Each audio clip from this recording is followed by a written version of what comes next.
The outbreak of COVID-19 across the globe may have changed the normal to a new normal. Lifestyles are changing on a daily basis. The reason why we put on masks is just to prevent ourselves from someone that is having any virus or anything, and for your own safety as well. The face mask, of course we are supposed to be using it one on daily basis, but because of poverty in the land, some people wear so many days and they keep sanitizing it, washing it, and keep repeating it. How many days I wear my own? I wear 2-3 days and I dispose of. Because when I went to buy my hand gloves, it was supposed to be 2 hands like this for 100 naira. But I bought mine, 1 hand for 100 naira, the other one for 100. So Nigerians are taking advantage of this evil in the whole globe to extort people. And there is huge amount of poverty in the land. Nations are on lockdown, shutting people out of public places, with many businesses closed down. Only the essential ones are still having their way. In Nigeria, the central and state governments come up with measures to cushion the effect of the stay-at-home order aimed at curbing the spread of the virus. Stimulus packages are handed out to those the government categorizes as the poorest of the poor, but it seems it's not meeting its target. While some smile home with some food packages, others react negatively. Police carry enter, they refuse to give us the rice. That's why we are crying. Our government to make help us. So we are hungry.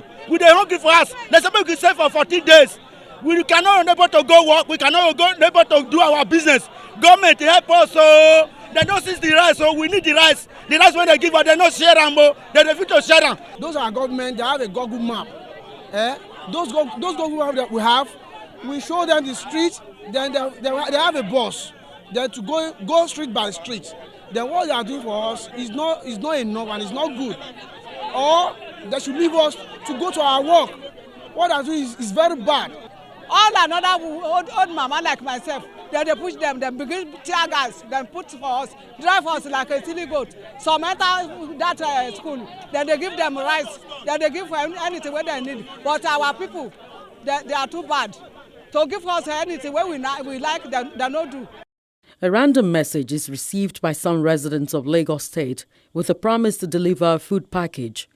But for this resident of Isheri Oshun in Ijegun area of Alimosho local government area, says the text message is a farce. 1:28 p.m.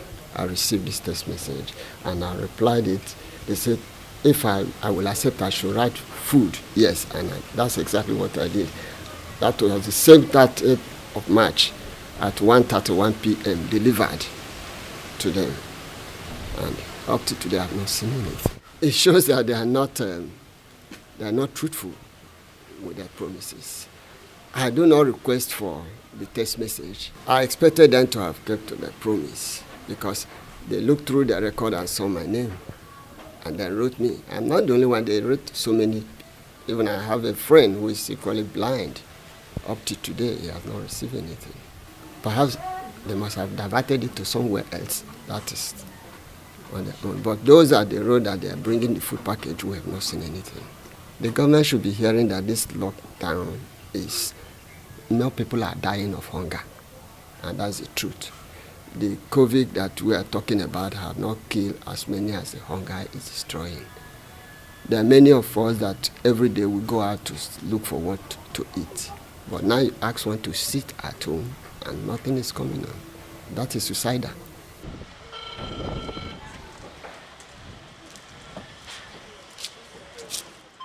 Some houses away from him is this group, all tenants of this low-cost apartment. They seem to be closely knit, perhaps due to the stay-at-home order.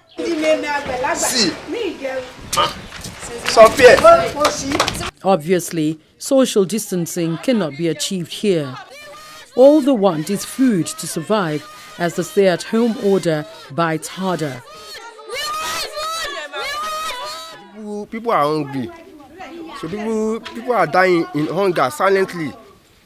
Look at all all these my people, we are just trying to manage ourselves.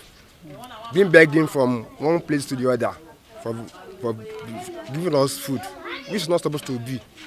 If they know that they want to collect something from us, they know the right way they will did it. So why can't you just give us this food easily? NEPA are working, they bring bill, so they know how to bring bill so that we are paying our electricity. So they're supposed to know how to give us food. Because from my own perspective of things, me and my children and my wife, we are trying to make it understand between us. If no, I know what I'm saying. You can be reason. Many homes now have been divided, but it's depends the way you organize your home. So you put the level of understand. So that's it. How many children? I have 3 children, 3 kids. So my junior brothers and sisters are living with me. So what are they expect us to do?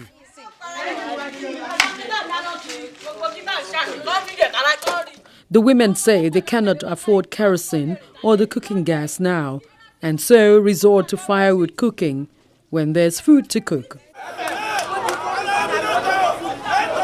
This is the situation at some areas where the state government's food package is handed out. Everyone battles to get something for lunch or dinner. In the end, some are left with just a loaf of bread. From this motor, see.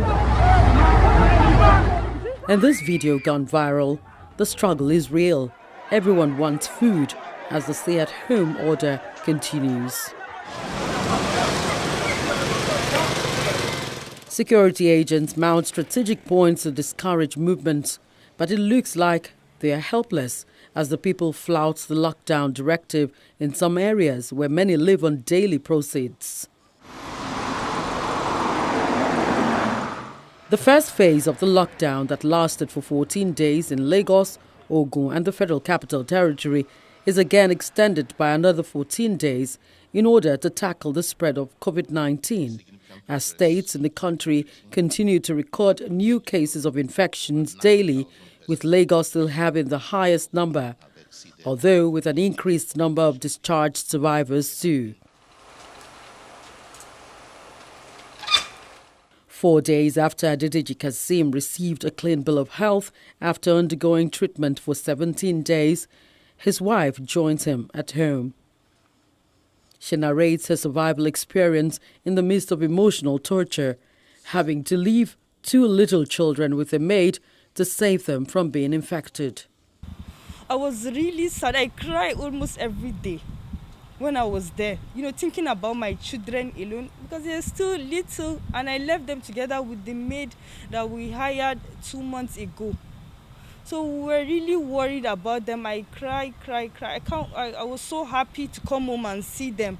And we were lucky that they didn't have the virus because they were tested twice to confirm that they're good. So I was so happy to come back to my kids. The health workers there were very, very helpful to us because they really took good care of us. They usually come 3 times to give us our medication and food. They feed us there 3 times in a day. Then after that, we usually get tested after every 48 hours to check if the virus is still in our body. So when you're lucky and you get tested twice and you come out negative, then you get discharged. I was there for 20 days before I was able to get a negative, 2 negatives. My symptoms were like I just had slight cold and, a bit sore throat, not too much. I thought it was just normal cold because I even started taking medication at home before going to the hospital. And that's it. My husband didn't really have much symptoms. He just had, I think, body ache. That was his main symptoms. Yeah. The good news from the isolation centers don't seem to interest some residents, as the second round of a 14-day stay-at-home is announced by President Muhammadu Buhari. Reports of crime filter in some major cities, and Lagos and Ogun State are not exceptions. The police moves around areas where crimes have been reported. What I want to say clearly is that bunch of information, 90% there now, they are just hoax, what we call fake news. So that's a bunch of information because we want to talk authoritatively, we talk with statistics. Mr. A has reported this, Mr. B has reported this, Mr. C has reported this one now, that's statistics.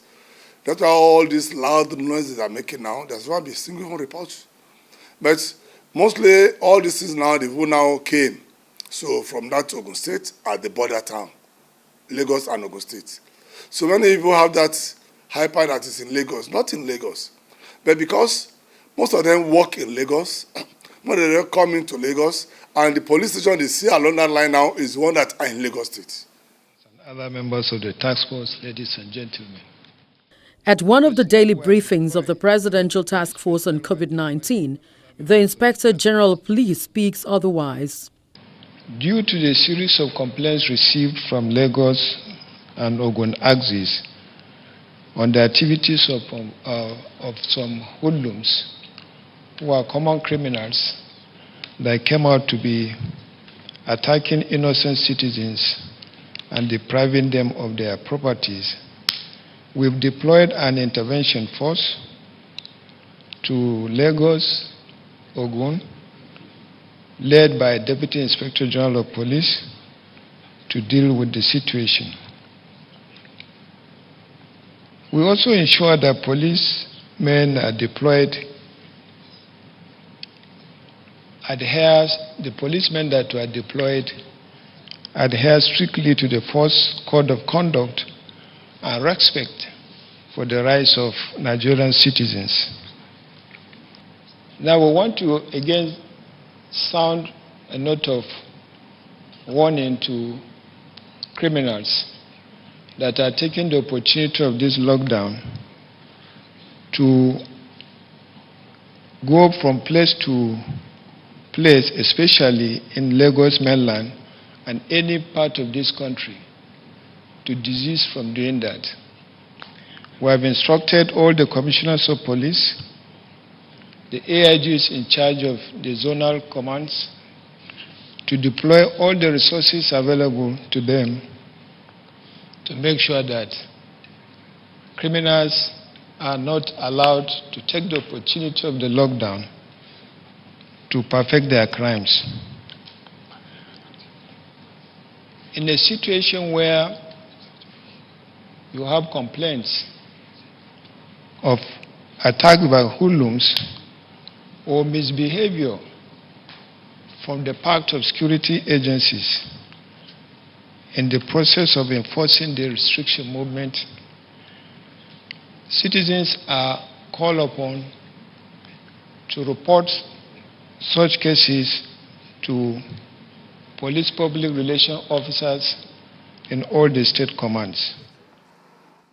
A cross-section of Lagos residents insists there is uneasiness in some parts of the state. We just saw people coming with all type of weapons, with cutlasses and axes and broken bottle.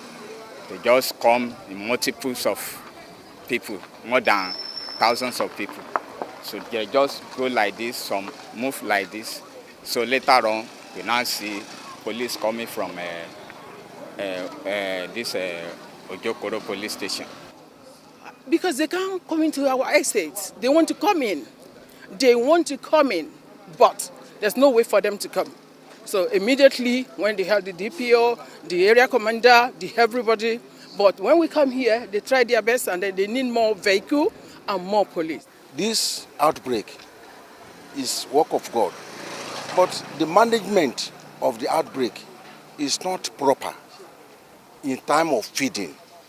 So these community people, they want to be fed. And at the same time, they want 24-hour security patrol. And they want both our police and our neighborhood to be properly equipped, because these boys, they are not just ordinary boys. They are boys who are being equipped by foolish traditional people. Maybe they don't know that that is what they are going to use. But if you look at their age and the traditional weapon they carry, we know that they are not just ordinary person. Therefore, we need the police to be equipped, what do we call this, in the civilized way, and at the same time give them equipment, patrol vehicles. We don't have enough patrol vehicles. I'm the patron of the Peace House in this community. We don't have enough patrol vehicle for the police, not to talk of the neighborhood watch. It is a different scenario at night in some communities said to be troubled by a criminal gang named 1 Million Boys. This community has received a threat notice from the gang.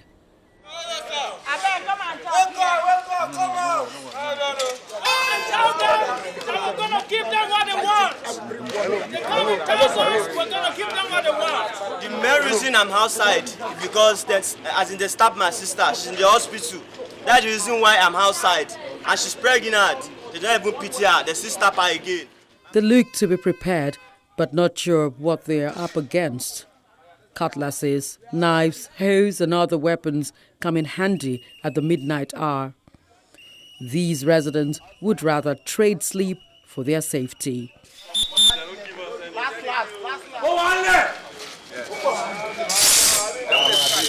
The nostalgia in the community that we had, we even saw in letter from them that they are coming to the community. That's why my people here are here gathered at this odd hour of the day to guard against them coming, just to protect ourselves. That's why we are standing out here. What we heard is they call themselves 1 Million Man Gang. But what I heard from reliable information, I heard there are ladies among them. And that's why the ladies here are too standing with us here to face the whatever that is coming. We're standing here and we'll be here till daybreak. What we heard, they steal, they even go about with POS, and if you don't have cash on you, they make you pay, and they rape too. It has not been like that like the last 2 months. It just started towards the tail end of the first lockdown, the 2 weeks lockdown. It just came up and we are prepared. When we had, we're trying to prevent them coming in. We don't have to wait for them to come for us to go out. We have to prevent ourselves. Best form of defense is to attack, so we are fully prepared. Right now, as we are talking now, this lockdown is biting all of us, everybody in the street. Few of us that we are seeing here, we are trying to protect the street, but no one seems to come and say, oh, let us appreciate this effort. So we are appealing to government, because some individuals might not want to come and help. So we are appealing to government to do one thing, something that will at least help us in this lockdown. No food at home. Majority of us don't have money to sustain ourselves. So this lockdown it doesn't make any sense at all. When you're saying nobody should move out, nobody should move, nobody should go out, and you don't have any means of sustaining your citizens. So what's the essence of sitting at home, doing what, with no money, no food in the house? Please, it doesn't make any sense. The governor should come to our aid. We are begging, we are appealing.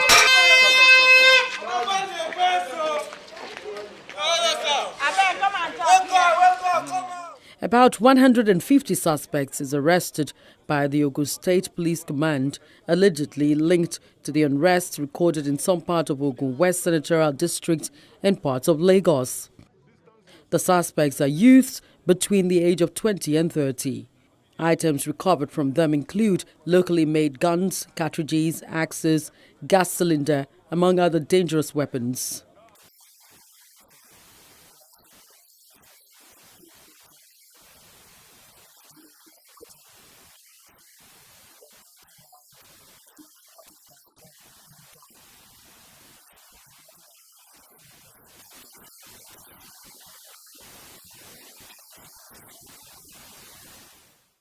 The State Commissioner for Police, Kenneth EBRIMSON, reads a riot act to the hoodlums.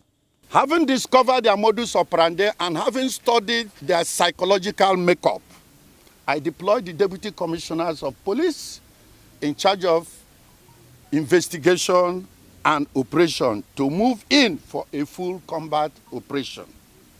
The teams were sectorized and moved to different directions where many of the hoodlums were apprehended. The success of that operation is what we are showcasing here today. The aim of this press briefing, this parade, is to send a direct and potent and strong warning to other gang members that the game is over. As the command will not rest on its ass until the last of these hoodlums are arrested. We have been receiving reports, online direct reports through phone calls of insecurity in Ifo and Ota. And we have come, to see what is happening firsthand. And you can all agree with me with the number of arrests made and the exhibits that have been recovered, that the security operatives are actually out to work, and they are working. We have over 300,000. Some residents of Lagos come together to help the less privileged around them, especially the homeless. Perhaps a strategy for safety too. What we've done is to identify the leaders of these groups. They have drivers, you have security men, we have their conductors. So we've identified their leaders. So what we do is we prepare this food, we call their leaders to come. They identify people who are also in their groups. Like I said, drivers have their groups, the conductors have their group. The so-called miscreants also have their groups. So we go through their leaders also to avoid situations where they will struggle and where it gets rowdy. So that's what we've done. So to the largest extent, we have succeeded in doing that, and it's working. Renowned American dancer and a founding member of the R&B vocal group Shalama shares his views on the move to lend a helping hand. After I'd gone out and saw the frustration that was mounting with some of the people who are, without food, without money. So I decided to come up with this, I call it the Care and Share Initiative. So we're starting here at Cable Point Estates, and we're going to call it the Cable Point Care and Share Initiative. And we hope that other communities, other estates, other areas can start their Care and Share Initiative, so we can put money together and we can give it to these guys. We can give it to some of the poor people, not just people out of work. There are disabled people in our community that don't have any means of getting to food and getting out. So if we can help get to some of these people, help feed them, put something in their pocket and help them survive this, along with what the government is doing. I don't think it's just going to be one or the other. I think collectively, if we all work together, because we're all in this together. We're all in this together. So this lockdown and COVID-19 does not discriminate. No one expected this. No one was preparing for this. So it's a combination of all. Some people were asking to cook for them to get some, because everyone doesn't have a facility to cook at. So if you give them rice or something, they might not have a facility to even cook it. So for some people, we'll do some cooking for them. For some people, we're going to give out rice, give out beans, give out oil and these things, gari or whatever, to get them through. Some people, we might just want to put some money in their pocket. It could be 500 naira, it could be 200 naira, something like that, and they can go and get something. So I think it's a combination of all things. I don't think it's just a one-pocketed solution for everything. I think it's going to be a combination of everything, and I think that'll work. Mr. Ayo?